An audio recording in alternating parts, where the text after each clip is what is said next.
Corruption of an ideal is not a death that happens via a single drop of the guillotine. Instead, it's a slow but equally gruesome demise that comes from 1,000 cuts and slashes, and usually in the name of money. Decentralization in crypto is currently experiencing this kind of languishing iterative death in many ways. We've gone from self custody as a cornerstone to self custody only if you've got 32 Ether, and from Chancellor on the brink and the Cyprus Bailins being rallying cries against the dangers of centralization to a sudden acceptance that occasionally your DeFi platform might decide to invoke emergency powers to take over your account. Luckily, in Cardano, we've got a good chance to get this thing back on the right track. Ready? Let's go.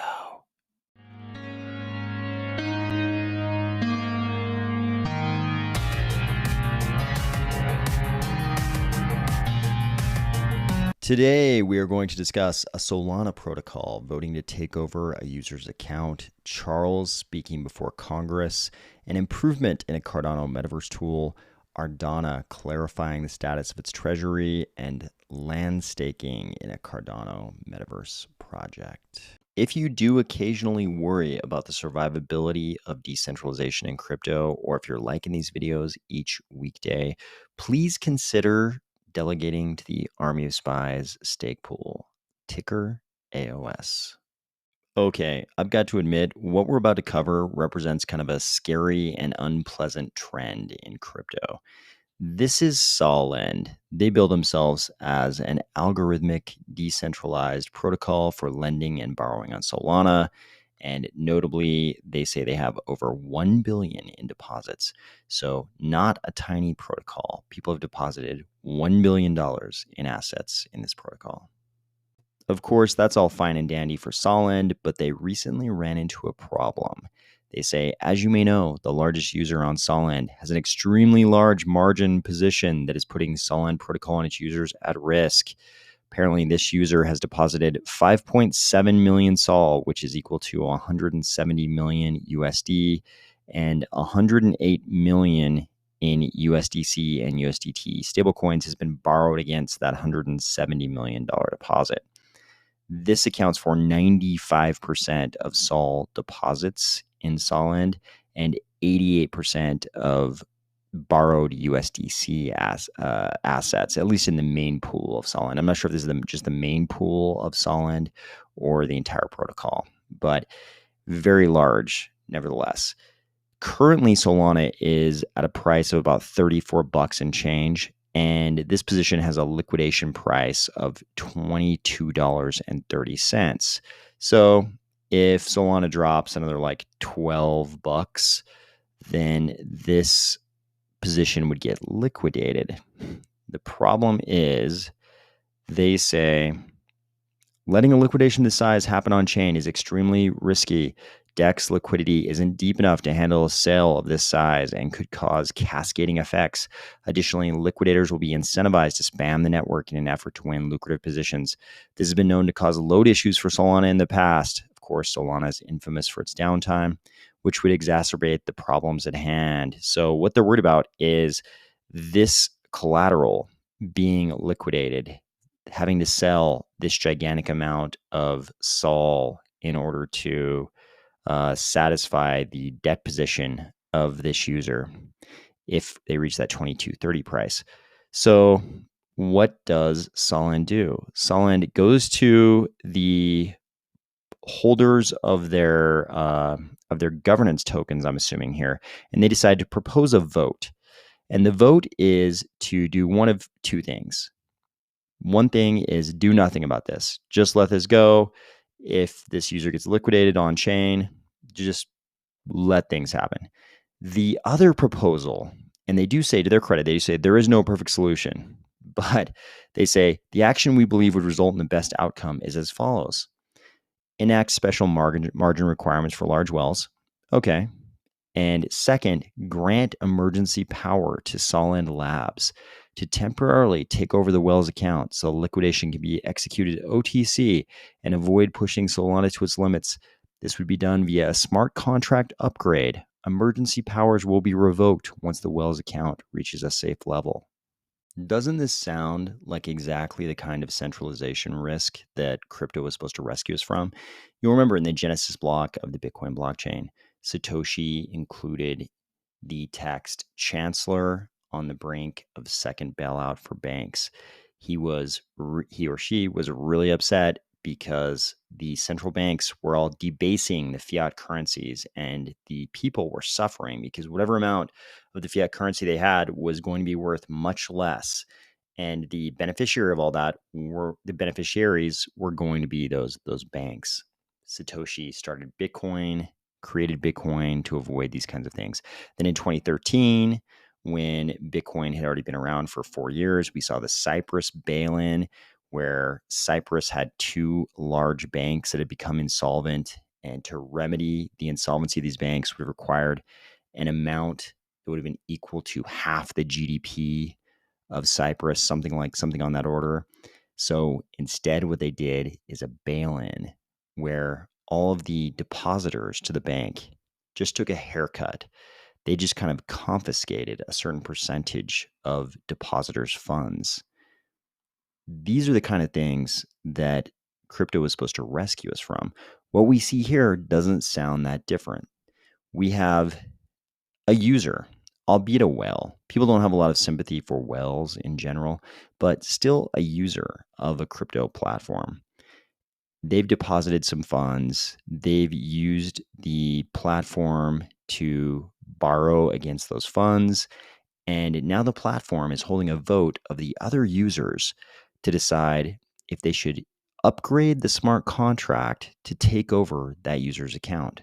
That doesn't sound like the kind of decentralization we all signed up for. This sounds like something much more similar to all the traditional legacy system centralization risks that we were all trying to escape. What's even worse, if we look at how the vote actually went down, we come over here and we can see there was one gigantic voter who made up 1% of the, I assume, of the governance tokens. You can see all of the yes votes were only 1.16%. The threshold for this to be a valid vote, I guess to create a quorum, was 1%. Just this one voter made up enough to reach that 1% threshold, and the nay votes were 0.03%. Credit to Southrive for pointing out these vote numbers. When you think about the actual numbers, you've got just this one voter, this one whale voter with 1.01% who caused the entire vote to reach that 1% threshold. So you've really got one whale being able to decide to cause the protocol to take over the account of another whale. Of course, Solend immediately took a bunch of heat over this with this prominent poster saying, "Insanity, what a joke."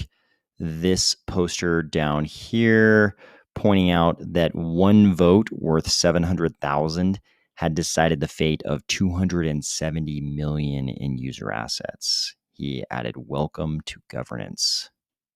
Cardano's own Hosky token posted, "We literally don't have to do anything at this point, just wait it out and let them eat each other." After taking so much criticism, Solend decided to have a second vote to invalidate the first vote and go about it some other way. But I don't think the results of the second vote even matter. I think the important thing is that the point was made that the protocol at any time could hold a vote, change the smart contract, move the goalposts, and take over anybody's account they wanted.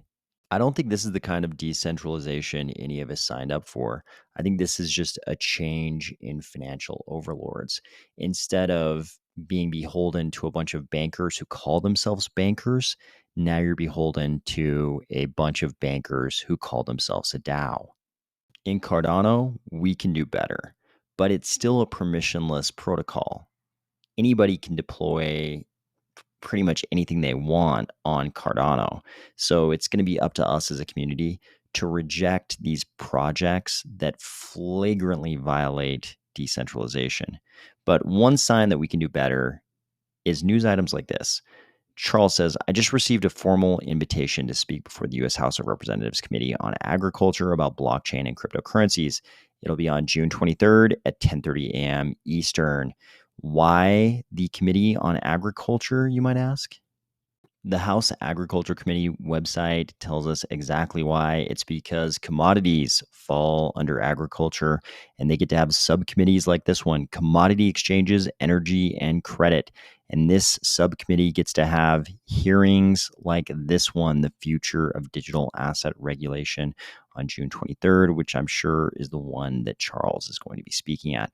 This is actually great because I think most of us in crypto, probably most of us, I'm guessing, are much more comfortable with a future where Cardano and Cardano assets are more largely characterized as commodities falling under the CFTC rather than as securities falling under the SEC. So it'll be interesting to see this hearing and see exactly what kinds of questions the Congress people have for Charles. I think we can all imagine the kinds of things Charles is going to say at the hearing, but what I'm really interested in is how these Congress people perceive what he has to say. If you spend inordinate amounts of time trying to snipe Cardano Metaverse parcels, you might find this interesting. We've now got a new and improved version of the 3Kiwi market heat map.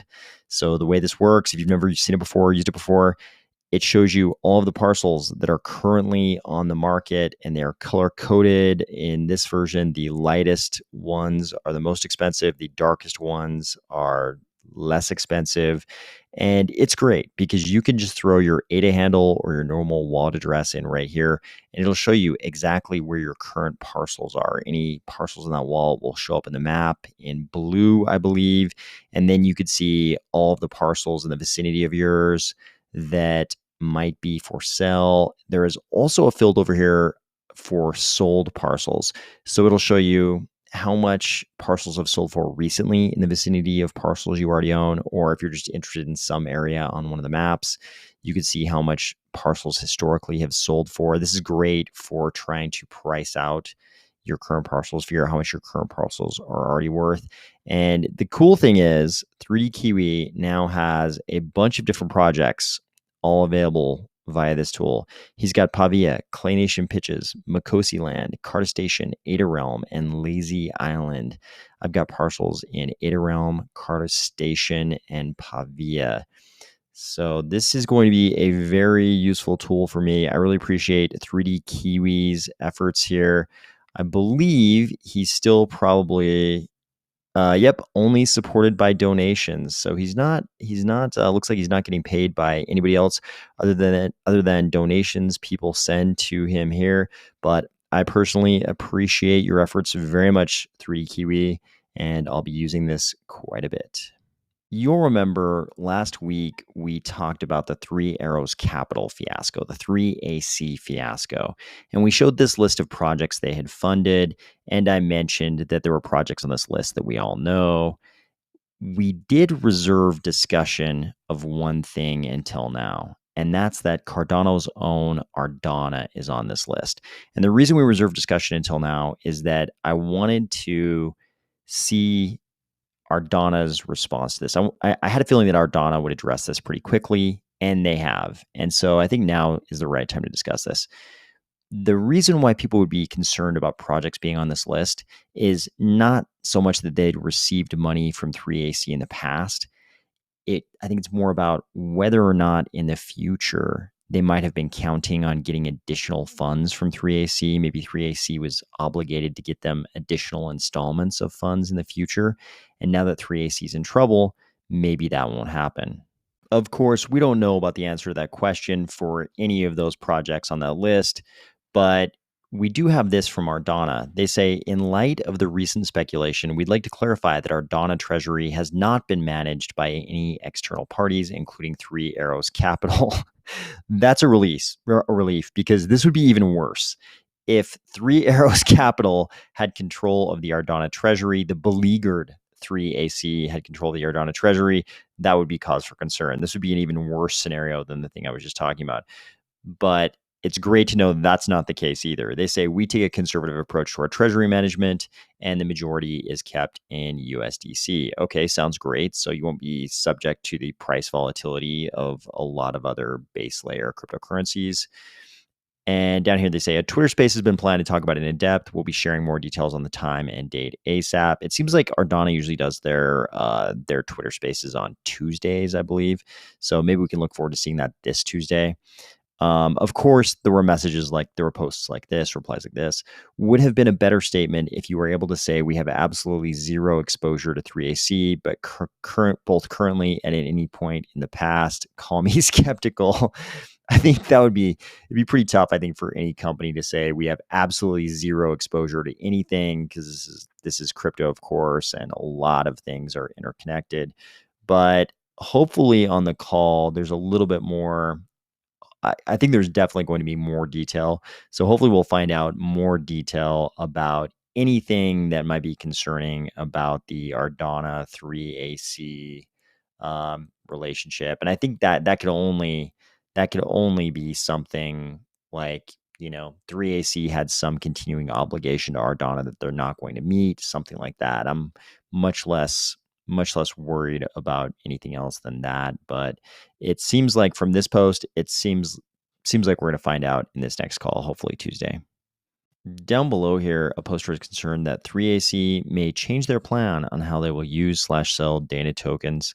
Oh yeah, I think any any VC firm in the position of 3AC, I'm just assuming that they will be it'd be very possible that they will just be immediately liquidating any asset they can possibly get their hands on. Finally, a new episode of the Cornucopias podcast, Kopi Cafe, came out, and Rob and Josh had something interesting to reveal, and that's that land staking would be coming soon to Cornucopias. I think this is part of an interesting, bigger trend, and that's sort of a blurring of the lines between Metaverse and DeFi. I think a lot of Metaverse projects are kind of figuring out that you can do a lot of the same things we do in DeFi with metaverse assets like land parcels. I think this is going to be an interesting theme for us as users to watch unfold. But I hope you are starting out a great week. I hope you had a good summer weekend, and I will talk to you tomorrow.